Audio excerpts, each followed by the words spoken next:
Did you get it? Yeah.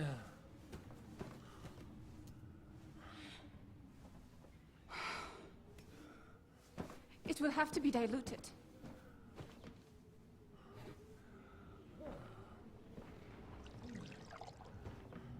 His fever is getting worse. If this doesn't work, I don't think he'll last long.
You all to be vigilant.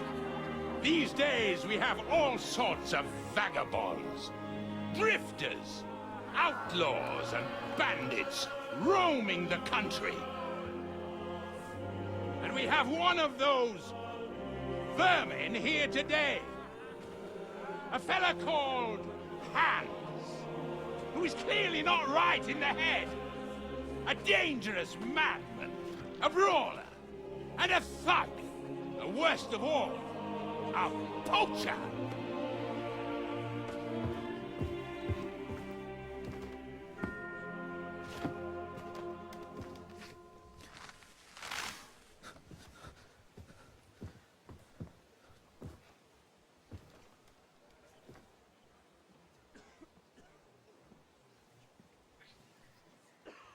And so, for the damages he caused to our dear Lord Otto von Berghoff, he is sentenced to be hanged by the neck until dead!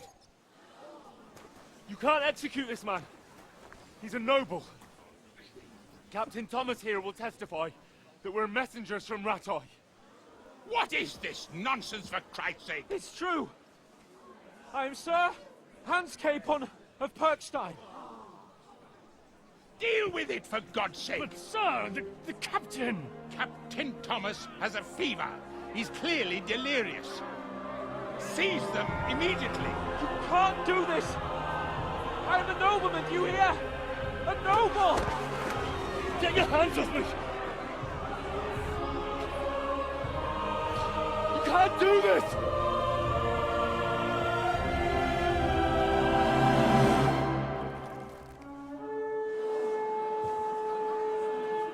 Open the gates!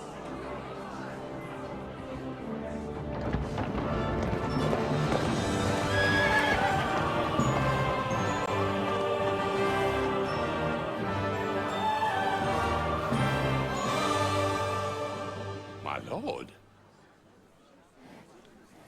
What the hell is going on? It was just a...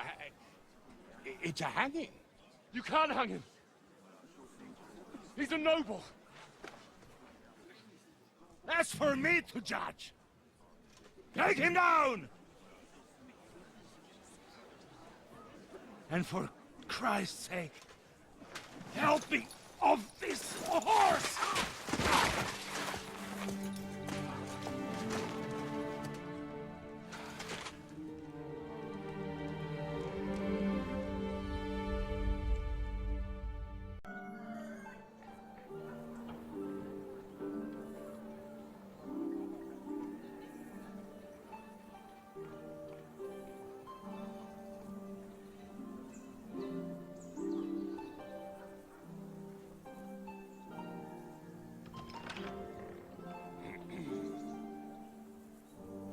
You may enter.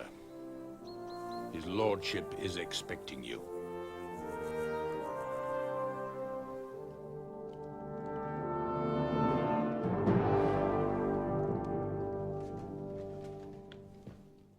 So, you're messengers from Ratai, huh? I was wondering when someone would turn up. All right, then. Let's hear it. My respects, Sir Otto. I am Sir Hans Capon of Perkstein, and this is Henry of Skalitz, my escort. Welcome to Trotsky, gentlemen. I'd greet you standing up as befits, but I'm glad I can even sit at the moment. I heard you were ambushed by outlaws. You heard right. Those bastards did a job on me. And I got out luckier than most. Almost all the others were killed, including my page and my surgeon. So there is no one here to heal me, and I will have to inform poor Albert's father that his son died in my service. I hope your health will soon be restored, sir. We shall see. But now, you tell me what happened here in Herrgottsnamen. Why did my chamberlain try to hang you, Lord Capon? In truth, the welcome we got from your Master Chamberlain was somewhat... how shall I put it? Your Chamberlain's welcome was appropriate enough, considering our appearance, the situation in your domain, and your orders, sir. Ah. I appreciate your diplomacy, young man. Master Chamberlain Ulrich can sometimes be more hasty and passionate than is healthy. And we are glad you hold no grudge against him. Are we not, Ulrich? I regret what happened, gentlemen. Please accept my humblest apologies. Anyway, let us leave this misunderstanding aside and get to the point. As far as I'm aware, Ratai showed no interest in negotiations before, either with me or with the League of Lords. True. Our houses have thus far stood on opposite sides. I should say so. Attacking Brno and Jihlava together with that renegade Sokol of Lemberg hardly inspired our sympathy. But we can all point the finger. Your League of Lords, on the other hand, abducted the king. Although I don't doubt your reasons, just as Sir Hanush did. We certainly had.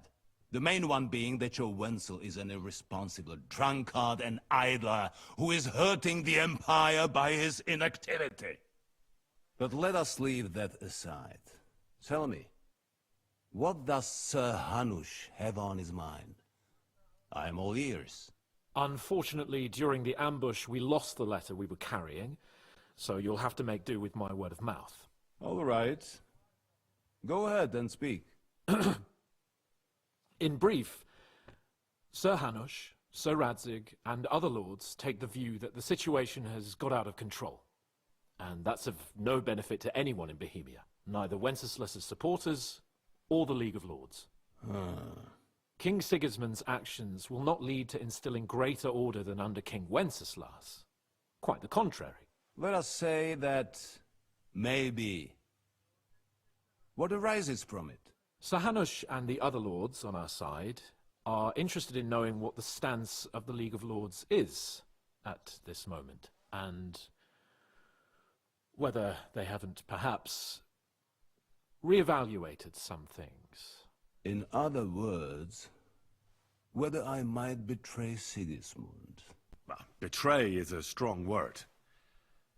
We came to you, Sir Otto, because you're the leading voice of the League of Lords. I expect there are also lords among your ranks who are considering how to find a way out of this sticky situation. And for the Kingdom of Bohemia, it would certainly be better if our paths were to join rather than parting. Your companion speaks like a diplomat, Sir Hans. We've had plenty of experience of that at home too, sir. Only a short time ago we had to deal with a similar band. Then you will surely understand that before I begin debating who would be the better king, I must sweep my own doorstep. Only I'm damned if I know how to do that, since those bastards have wiped out half of my garrison, including my captain. If I may be so bold, sir, you're not the only one. We also have a score to settle with them, so Henry and I will gladly help you. Is that so? Now that is what I call the words of a knight, Sir Hans. Right now, we've got a common enemy. So we have common interests, too. So then, sir, may we be of assistance to you? Indeed, you may. Perhaps in the end we may really find some common ground. I need to muster sufficient reserves to deal with those outlaws once and for all. I'm summoning my vassals here to Trotsky. And since I don't have many men left to send as messengers, I will gladly accept your help. Just say the word, sir. Where should we go? You'll go to Nebakov, a small castle, or rather a fortress among the cliffs. The yeoman there, Jaromir Nebak, is an old hardhat and may not be very willing to fulfill his obligations. It would be useful if an eloquent noble like yourself visited him to explain him clearly why I need his whole garrison. Who is this Lord Nebak? The lord of a smaller house with not much in the way of estates, just a fortress and lands, but he also owns a mill that provides a significant part of his income. His children are grown up. His daughter married well, thanks to Sir Otto. His son is away from the domain, dealing with duties. Sir Otto helped him to acquire an official position. In short, the House of Nebak is more than beholden to Sir Otto for his magnanimous help and support. Thank you, Ulrich. Nevertheless, I suspect Jaromir will not be keen to charge into battle. But that is of little consequence. He has a few good men who will be useful. That will do us. If he delivers, I will regard his obligation as fulfilled. Is that all, sir? It's no simple task. Knowing Jaromir, if I sent a common messenger, he'd come back with a boot print on his backside. Dealing with the lower nobility can be tricky. They tend to be fixated on their own somewhat fragile status. What should we do if he's unwilling to heed what we say? His house has always been loyal to mine. And it has always been more than worth their while. So tell him that I would like it to remain so. I do not expect any great obstacles, but it would be wise to show Sir Jaromir respect by sending him someone of status. He will take his time over being persuaded, and then concur, as he always has done. I'll get to him somehow, sir. I expect nothing less from you. Is the route safe? As I said, the fortress is in the wilderness amongst the cliffs. There are many places where outlaws may be hiding, so watch out. Don't worry, sir. I have Henry here by my side for such situations. We'll take care of it, sir. Count on us. All right. We'll head out as soon as possible. Let's not delay our diplomatic mission unnecessarily. Very well. I think that is all for now. The Chamberlain will show you where you can put your heads down, and he will supply you with horses. And once we have resolved this little digression, we shall talk about your own mission. Thank you, sir. May I ask something, Sir Otto? Oh. Ask away, young man. When you were ambushed, did you see those bandits? Would you recognize any of them? Henry, don't start with that again. Why do you ask? The thing is, when we were ambushed, I believe I saw among them one of the men we ran up against at home. Oh. What did he look like? Do you know his name? He's called Istvan Toth, a Hungarian noble. He wears black armor, a stocky fella, around 40. I've already told you that's nonsense. How would he be here? You only saw him from a distance, from behind. You're imagining it. And why does this Thoth interest you, young man? He was the leader of a band that made trouble for us in Sasau. And he has something that belongs to me. Interesting. Interesting. But I must disappoint you. I saw no one of that description. Thank you, sir. And sorry. I had to ask. I understand. And now I shall entrust you to the care of Uri here. And I shall look forward to the good tidings you bring me from Nebakov. Go with God, gentlemen. Thank you for everything, sir. The Lord be with you. There will be time enough yet for social niceties. Now there are more practical matters to deal with. Sir Otto has generously agreed to accommodate Lord Capon in one of his chambers. And you, Henry, shall also be accommodated, as befits your station. There, your, equipment shall also be returned to you, and you'll find your horse in the stable. Nevertheless, his lordship takes the view that, as a noble's escort, you should have a befitting mount, and therefore he has kindly decided that you may take one of our horses, if you so wish. Hold on, Sir Ulrich. If you think everything is settled between us, and we're going to act like nothing happened, then you're mistaken. Sir? You were going to have me executed a short while ago. I expect a proper apology. Then please accept my apology once more, sir. But given the circumstances... Given the circumstance? What circumstances? Sir, poaching is a capital offence. And are you the king? That you can hand down death sentences? No, you are not. What's more, you had plenty of reasons to realize it wasn't a good idea. Sir, I could not have realized that. You couldn't have realized. Yes, you could, but then you wouldn't have been able to play the Lord and stage private executions. Sir, once more I apologize. And now, please allow me to show you to your quarters. I wouldn't dream of inconveniencing you. I'll find my quarters by myself. Henry, once you're done with that annoying fool, get your horse and we'll meet at the gate. Well, it seems Lord Capon will not be requiring my services anymore today. Please excuse him. He's been through a lot, as I'm sure you understand. It is understandable, of course. I was just hoping that our relationship would be a bit warmer after that, regrettable misunderstanding. Nevertheless, welcome to Trotsky, the finest and biggest castle you shall ever see. Rumor has it that the castle was built on the jaws of hell, and that we're sometimes plagued by demons here. But don't believe a word of it. It's just idle talk to excuse the servants' laziness and incompetence. It's demanding enough keeping everything here running smoothly without any of that. It requires a man of exceptional qualities and talents. By the way, this place is a maze for strangers. It's very easy to get lost.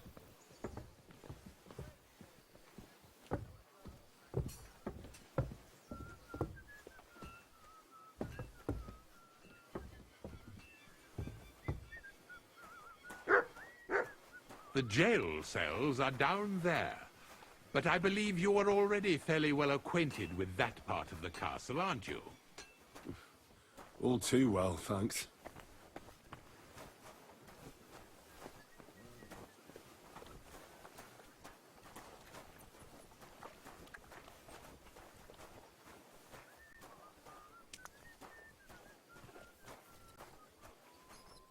Here it is. You'll find a bed inside, opposite the door, and a chest where we put your belongings. You'll find some new clothing there, a little gift from our gracious lord, to ensure you're not mistaken for a beggar again. Once you're settled in and properly dressed, stop by the stables. They're beyond the gate, down the path. Ask for Kabat. He was supposed to prepare a horse and tack for you. Or tell him you keep your own if you insist. Then he'll give you proper tack at least, so you don't disgrace us. Thanks. I'm grateful. As you should be. So, you and I are finished, and I can finally attend to some proper work, so this castle doesn't fall on our heads.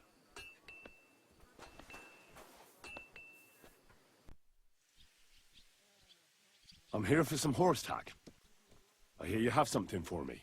Well, fuck me blind. You got out of jail yesterday, and today you've got a horse. Fuck, I wouldn't mind having your kind of luck. But you're fucking things up for me and making a mess. And I don't want to get a whipping on your account. I've got the tack ready, but I've been ordered to show you our herring first. You can take him, they said. So kindly take a look at him in the stable here and tell me if you want him or not. I'll take him. Good. He ain't the fastest, but he'll work his little heart out, and he'll keep going for fucking ages. And he's a well-behaved, smart animal as well. An honest stock, too. From the Sameen stud farm. Not one of them stolen nags that's seen around these parts. I've heard that wind is blowing from them dodgy nomads. There are nomads around here. Aye. I hear their camp is somewhere in the rocks by Rock Tower Pond. They've got horses there. God knows how they came by them. Well, useful to know. So I can avoid such places. Well, let's not forget about your horse. He's there in the stables, so go and get him. You do know how to ride, don't you? Ah, don't worry. I'm right at home with horses. I learned to ride with cumans on my tail, and arrows whistling past my head. A tough school it was. Well, I'll be damned. I never heard such a thing before. But even an experienced horseman like you needs equipment, as you well know. You can tack him up yourself, right? Sure. Thanks. I'm glad you're here. I needed to catch a breath of fresh air. I've had it up to here with that Chamberlain Stauffenberg, or whatever the bastard's name is. Ah, fuck him. We're here on account of von Bergov. I have a feeling he won't be giving him a pat on the back either for the way he treated us. I suppose you're right. But I won't be fucking humiliated. A jump-top tosser like that isn't going to get high-handed with the Lord of Perkstein. I agree. Although, the Lord of Perkstein can also act pretty haughty at times. Look, I know I behaved like an idiot, but... happens to the best of us. But you can rely on me. Always. We had a disagreement, that's all. Who doesn't sometimes? You're the closest friend I have left. Thank you, Henry. I really appreciate it. I'm glad to have you as my page. You know, Hanush assigned you to me as a kind of punishment, but now I wouldn't want anyone else by my side. You have my word as a nobleman.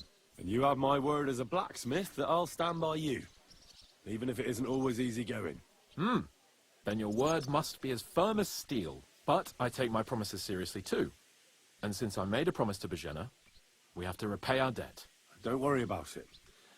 I took care of it on behalf of both of us. You did? My word, Henry. You are a true Bellator. Only half by birth, but your heart is filled with blue blood. Thanks, Hans. How is she getting on, actually? I hope she hasn't had any trouble on account of us. Not on account of us, no. But... well, it's a complicated story. And not a pleasant one. Jesus. I'm sorry to hear that. But right now, I'm not in the mood for sad stories. You can tell me another time, but now Nabokov awaits us. It's high time we set out so we can get back before nightfall. Carpe diem. I'm ready. Let's mount up then.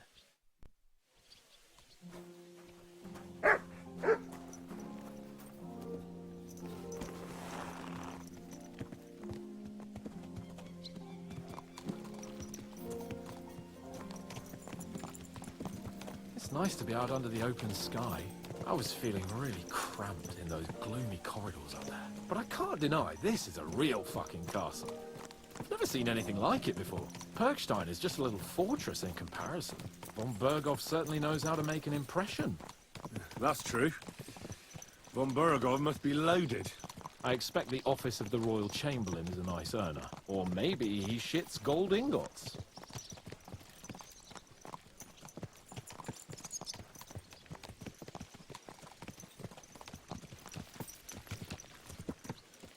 Fuck. This place makes me feel queasy. Memento mori. I could have croaked here and gone off to join my old man in eternity. God rest his soul. And he'd ask me, "So, son, what great deeds have you achieved in life?" And I'd have to tell him, "Well, Pa, I fucked everything up royally, and then they hanged me for poaching." Christ on a stick! I can't have that! When I go to the next life, I need to have something better to tell. A whole lot better.